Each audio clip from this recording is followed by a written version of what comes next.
Back here on the Meat Speak podcast, powered by the certified Angus beef brand, sitting in the Ohio City Galley in the shadows of downtown Cleveland. Sitting with me is a person who's not a Cleveland person at all. Actually, No. There are times when I think folks get confused exactly where you're from because you're in New York City a lot. Oh man, I bounce back and forth. That's right, Los Angeles, of course. You get to the Philippines. Yeah, right, quite a bit as well. Philippines, Vegas, we're everywhere right now. You name it. Joining me, if you don't know that voice, Chef Alvin Cailan. Yes. Most recently, I will say, from the Los Angeles zip code. Yeah. Braving the northeast winter weather here in Ohio. I'm loving it, actually. Wait. It's refreshing. Yeah, it kind of chills you in all the right places. Oh yeah, right? I spent the last four winters in New York, and so moved back to LA recently, and it's like 70, 80 degrees out there. So coming back here while it's cold is good. It's good to know that you retain your tolerance for it, right? I'm a cold dude. I like it when things are cold. I usually keep my temperature at my house on the colder side, and this is kind of like this is my comfort zone. That's good, man. Cleveland suits you, so Yeah, I love it out here. The food is super good. Everything is just so seasoned and made with passion, and man, it's good to be here. We always say in Cleveland the thing we specialize in are brown food that's just really rich. So I mean, you got to have it when it's you have sunshine 3 days a year. Right. It's the only way you can. It's comforting. It's right. Oh, it's a hug, man. That's right. Yeah. So tell us a little bit about kind of where you've been. You're one of those folks. There are a lot of different avenues that people could have ventured to know who you are, either through your restaurants, through your food truck, through New York City, through the burger show, through kind of you name it. I mean, I guess tell us a little bit about, how you got to be doing where where did you grow up? Where did you start cooking at? I mean, things as simple as that. I started cooking at a young age purely because I was a latchkey kid. My parents came home about 4 hours after I got off of school, and I had to fend for myself for 4 hours out of the day. And my mom and dad would literally stock the refrigerator just for me to like play around. And a friend of mine, one of my best friends, his parents had a restaurant. And so we kind of like just had that like curiosity in making food. So it's like the original Chop Junior. Yeah, really though. We were kids, and we would make like things like spaghetti, and we would make breakfast for dinner, and we would try to make pancakes. And I remember like making the pancake mix. We were mixing it in a pan, like not actually in a bowl, like in the pan we were cooking it in. And my dad was like, "You guys are doing this all wrong." But yeah, cooking and the curiosity in food came at a really young age. My first job, I grew up in the east side of Los Angeles, and my first job at 15 years old was a dishwasher. And I was a dishwasher at a retreat house in a Catholic like nunnery or a convent. Yeah. And so that was like my first job, and that's kind of where I learned how to be a professional in the kitchen. And I ended up loving it. I did that for about 4 years, and then I went to regular college. And then no one thought that I would like continue in that industry because I dabbled in like selling cell phones and promoting nightclubs and working at bars, but I'd always find myself in a kitchen somehow. And then when regular college was done, I had a job and I didn't know if I liked it or not. I was working as an account executive for a construction company, so I was basically like the guy who would bid on jobs and then execute on the job. And I didn't like it. Yeah. It was cool. It was good money, but it really wasn't about that at that point in my life. It was more of like passion and what drove me. And what drove me was, buying a steak on a Friday night and cooking it, or like making the roast beef for like my family on New Year's or Christmas Day. That's the stuff that I look forward to. I would spend my days just looking up recipes and and really just try to figure out what was for dinner. Yeah. Oh yeah. So I ended up going to culinary school. I went out to I went to Portland to Oregon Culinary Institute, and there I took it seriously, man. I went to school every single day. I stayed 4 hours longer than I should have, like most days, and I really absorbed as much as I could. And then I worked at the best restaurants for free for the longest time. And then I finally got my break, and I worked at a really great fine dining restaurant called 1001, and that's kind of where I cut my teeth, and then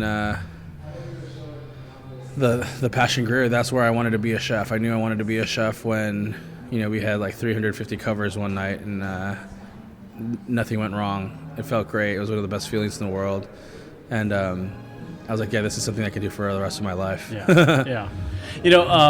You'd mentioned your love of meat and of cooking meat, and of course now, I mean, if you do any type of Google search, YouTube search, anything like that, of course, I mean, you've got the burger show. Right? Burgers. You're a meat guy. Yeah. But especially for me, my first interaction experience with you was around eggs. Yeah. The icon, the legend, the egg slut. Yeah. Right? The food truck in Los Angeles. Yes. Man, tell me about that. You started on a food truck, and now, I mean, there are egg slut restaurants all over the world, right? Yeah. I mean, tell us a little bit about that. I mean, obviously, I know the answer if I say, did you ever expect it would be like this? But man, holy cow! Can you believe what it's become? I mean, I really can't. I first of all, this was supposed to be a pop-up. Yeah. Egg Slut was a 6-month pop-up. That's how much money I had, and I really wanted to use it to propel my career. I was cooking for a while, and I wasn't given the ability to become more than just a sous chef, and I wanted to showcase like my abilities. Turns out it was a really good business idea. So yeah, I mean, we started off in 2011, and it was blood, sweat, and tears. 20-hour days and making zero, like we were making money, but for myself I wasn't making anything. And there's a lot of self-sacrifice, and I always say, like, in order to create a brand that is international, like the stepping stones of getting it started, the foundation is very difficult. And I think that's like one thing that no one will ever see, but is what actually got Egg Slut to where it was, which is, man, the struggle. I started it, and then Dave Kokab, who we're mutual friends with, Cleveland's own. Yeah, man. He helped me for a good 2 years, I think a year and a half of trying to get this brand off the ground. And I mean, he said it the other night, we had 5 days off in a year. Like it was very tough, but we definitely learned work ethic. We learned business, and 3 years into the truck, we did a brick and mortar, and then now we're 9 years in, and maybe we're gonna be 10 soon, but 9 years in, and we have 12 locations around the world. That's amazing. Tell us a little bit more about that concept. I mean, it's a cold scramble. I remember it really jumped on my radar when it was actually Dave Kokab, myself, and Chef Ashley Brenneman, who is a frequent contributor to this podcast, our chef down at Certified Angus Beef. She had worked out at Osteria Mozza. Okay. And she would talk about standing in line for this egg sandwich. Right. And it was such a phenomenon. But I mean, anybody, and I don't mean any disrespect by this, but like anybody can make an egg, right? Of course. How did you take that and turn it into something that people are lining up on the streets for an hour just to get? Oh man, it was very.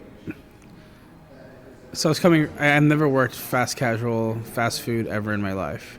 And when I was in culinary school, I worked in fine dining. I worked in like avant-garde restaurants where we were doing tips and tricks and technology to make food.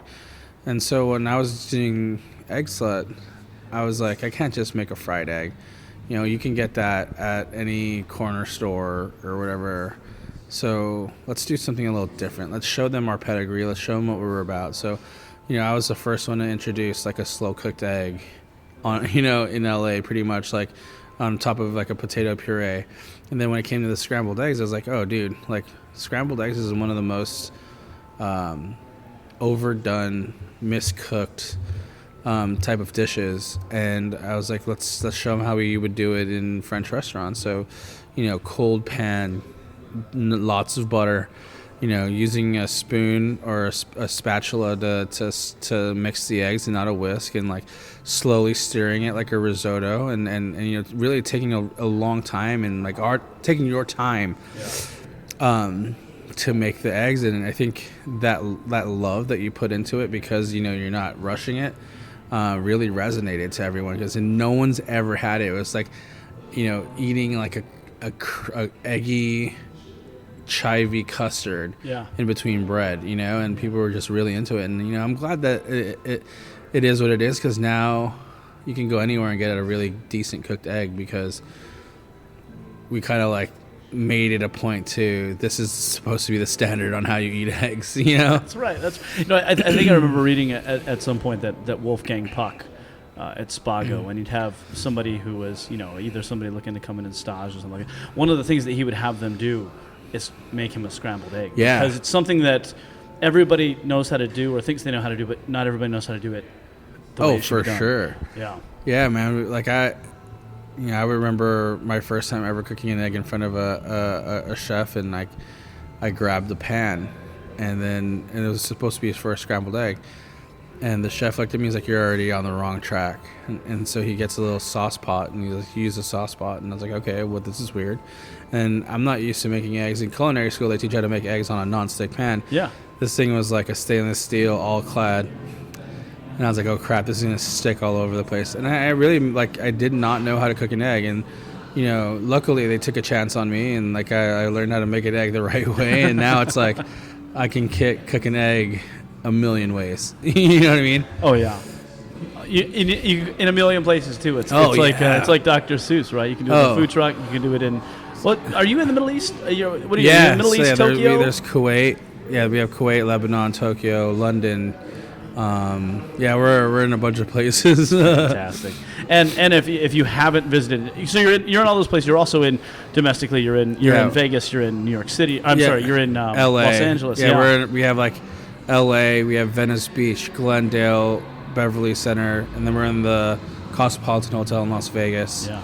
I think we've slowed down a little bit on the domestic front, and my partners, it's to them, to their credit, that we're growing the way we are. I'm a local dude. I'm a small town dude. Like, even though I'm from LA, I'm more of like a one location at a time kind of guy. So I leave it up to my partners to just take that thing and run with it. Yeah. Well, if you're listening and you do hit any of those spots, it is a phenomenal existence. I got the burger, right? It's got the egg on it, but I got the burger, right? Yeah. I think that's kind of how we met. That's right. We were using certified Angus beef. Yeah. And you're just like, hey, notice you guys are using certified Angus beef. Maybe give us a little shout out on the menu. I'm like, absolutely, let's do it. But yeah, man, that the burger went through 3 different renditions before it became the burger that is the standard egg slut burger. When we first started, it was like a regular lettuce tomato joint. Lettuce, tomato, onions, ketchup, mustard. Yeah, classic, right? Classic with a fried egg. And then we knew that we had to enter the Los Angeles market a little bit more aggressively. So then now, obviously, what do? You throw avocado in it. Yeah. So we did an avocado burger, and that really set the stage for us being a burger restaurant. Yeah. Not necessarily that we are a burger restaurant, but to take our burger seriously, I should say. And then we switched it up. We ended up taking the cab, and then we doubled it up, double cheese, fried egg, and Dijonnaise, caramelized onions, just super simple. Yeah. Just everything you want in a burger, and that really stuck, and it's been the same for the last 5 years. Yeah. Well, it's funny because it really does. I mean, although it is a burger, it just fits neatly into a generally breakfast-centric menu. Oh yeah. And it's just a burger, but it's incredible. Yeah. Yeah. So, burgers have kind of become my life. Right, fantastic segue. Yeah. Right? Let's talk about that. You've got the burger show, right? It's on First We Feast on YouTube. First We Feast every season. It's Tuesdays at 11 a.m. Eastern time. Yeah. It's been a dream, man. Yeah, well, walk us through that. You'd mentioned, it's not come to an end by any stretch. You've got No. There's more episodes on the way, but Yes. how did this whole burger show come to be? Oh my God. Well, so I became the official Bob's Burgers vendor for Fox about in 2015. Yeah. And I did a pop-up in Los Angeles, and then we had 7 days, 7 chefs, 7 featured burgers from the show, and we had about 150 people line up all day long in LA. Then I moved to New York, and there was a wildfire. There was a bunch of wildfires in Los Angeles, and I wanted to raise money for the wildfire, so I teamed up again with Bob's Burgers, and we did it in New York City. Yeah. But in New York City, we had about 450 people in line every day in the dead of winter, and it took note. It got global recognition, and a friend of mine who I've been in contact for a long time, who worked for First Week Feast, was like, "Hey, Alvin, I'm working on a burger show. Would you be interested in possibly hosting this thing?" And I'm like, "Look, dude, I've never wanted to be on TV before, but I'll give it a shot because you're my boy and you've always believed in me since the beginning and since the truck. So if this is what you're working on and you think I'm good for it, let's try it. You know? But do not be afraid to fire me if I suck." We shot our first episode on the first nor'easter that I have ever encountered, and it was that bomb cyclone situation that was going on the East Coast, and there was a blizzard going on, and it's and I was like, "Oh my God, this is an omen," But we did our first episode, and it went smooth. Yeah.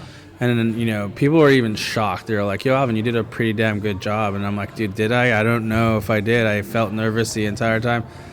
And next thing you know, it just got more comfortable and more comfortable, and then really, I got to discover within my own, which is I've always had this fight inside, which is dude, you got to keep doing composed dishes. You got to keep creating.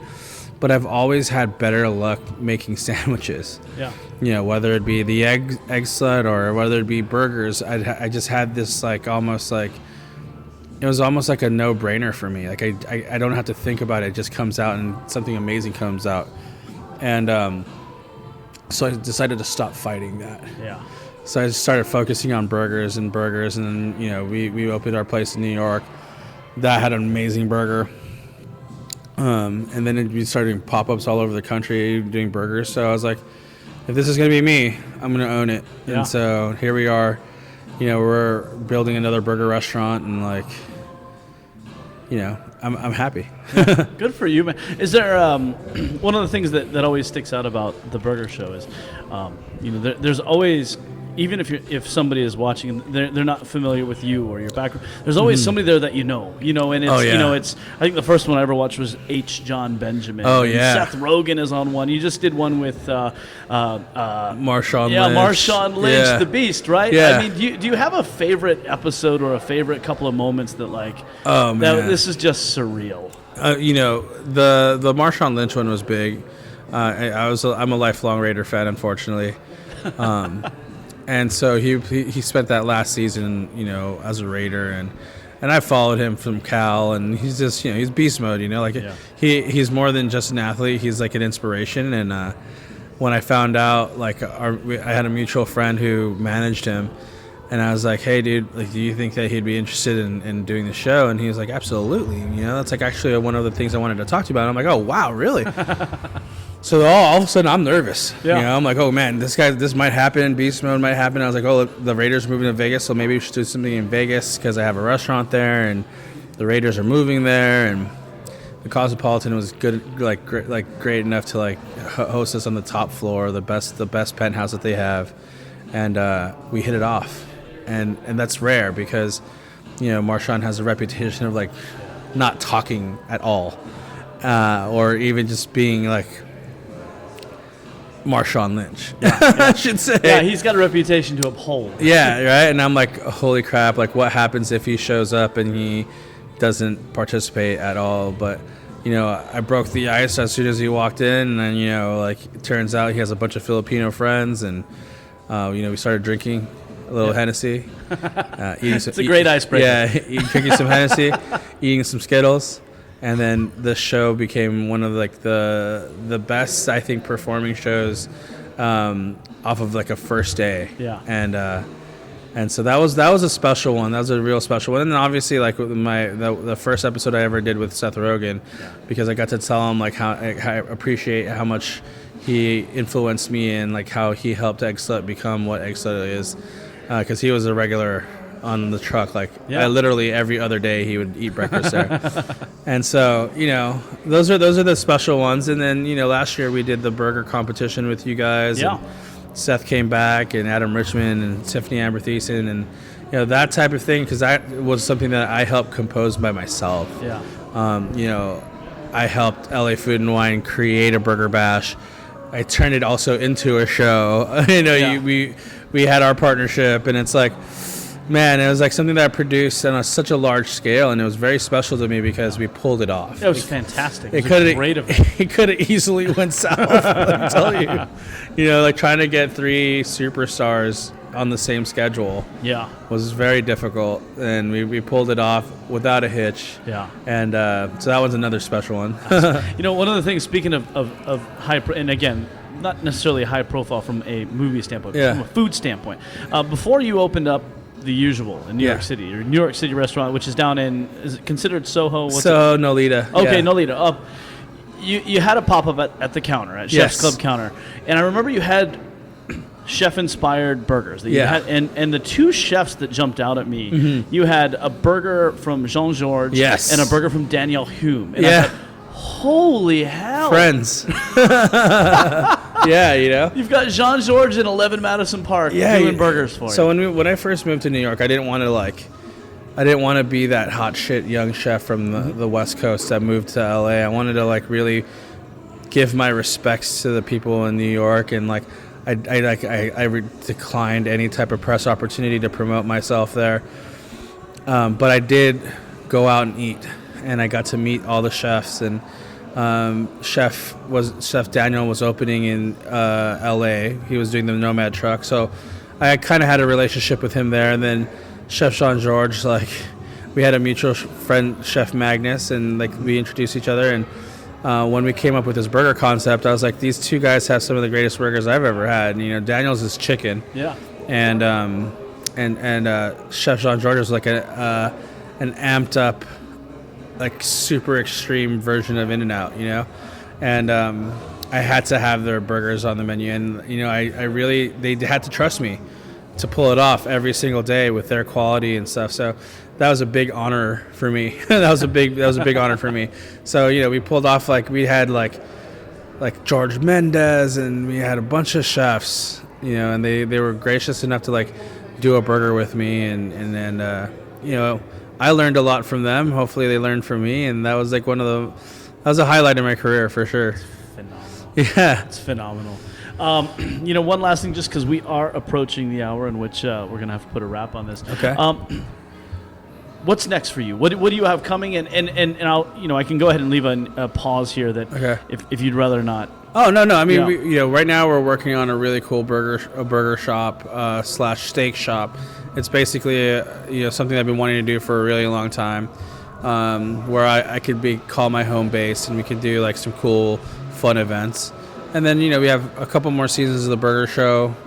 We're working on trying to do like more burger like festivals internationally, and hopefully continuing to like expose and promote burgers all over the world through TV or YouTube, whatever. So that's kind of the next goal, and maybe a book. I do have a Filipino cookbook coming out in August called Amboy, but I also wanted to start working. It was such a great experience working on that book that I would love to do another one just purely based off of like burgers. Yeah, man. Well put. I guess one last question as I'm looking at the time here. Can you talk a little bit about your heritage, your Filipino heritage, and what that has meant from your parents, and what kind of role does that play in the food that you're making today? Oh, man. So, I grew up loving Filipino food. I only ate Filipino food till I was like 5 years old. And so I have this like really, like my palate is like very strange because Filipino food is like sweet, salty, sour, and I think that like that me being Filipino and me being proud to be Filipino and like really essentially like promoting my culture in every aspect that I can has influenced my food tremendously. You know, I do, again, like regionality also is very important to me. So like, you know, when I do like a burger, sometimes I'll make a Filipino influenced burger or whatever. But, you know, just being able to create that awareness of like what my background is and like what kind of food my Filipino people make has become like a small mission of mine. So, you know, like I always say, like, hey, if you've never had Filipino food, you know, that one time you're arguing about what's for dinner, just think about Filipino food for once and try it, you know? Yeah. As simple as that. Just try it. And the rest is history after that. Excellent. Well, so one of the frequent topics that comes up on this podcast, he's not here today, Chef Tony Biggs, the co-host, the chef of the podcast. His wife, Candy, is actually Filipino. Oh, wow. Okay. And he tells this story about when he asked for a hand in marriage, her father told him, okay, but we need to enjoy some exotic balut. Oh, yeah. Yeah. So, you know, I mean, can you make a balut palatable, or is it just something you have to just do? You know, it's a delicacy, right? It's something you don't touch. It is what it is. You know, my dad actually used to sell that on the side. Yeah. He used to sell balut on the side, you know, to make extra money. And, you know, like, you know, I have to clarify, in Filipino culture, it is a delicacy. Mm-hmm. We don't eat that on a regular basis. Yeah. But, you know, if, like, you're around a bunch of dudes, like my rite of passage as a young man was, all right, you want to start drinking with us, you know, grab a balut, eat it, and if you can eat it, you know, you're a man. It's like that was like your rite of passage, and then the next thing that comes right after you swallow that bird is a glass of beer. And see, Chef Tony actually advertises or advises a couple shots of Jack before you indulge. So yeah, he was able to indulge beforehand. That's right. For me, it was like in order for me to even hang out with the big boys, that's something that I had to do, you know. And then, you know, I proudly do it. I don't eat it all the time. You know, maybe you shouldn't, but it's not bad. People are freaked out by it, but you know, it's like a really good broth. Yeah. And there's the yolk is still, it's almost like a hard boiled yolk. Yeah.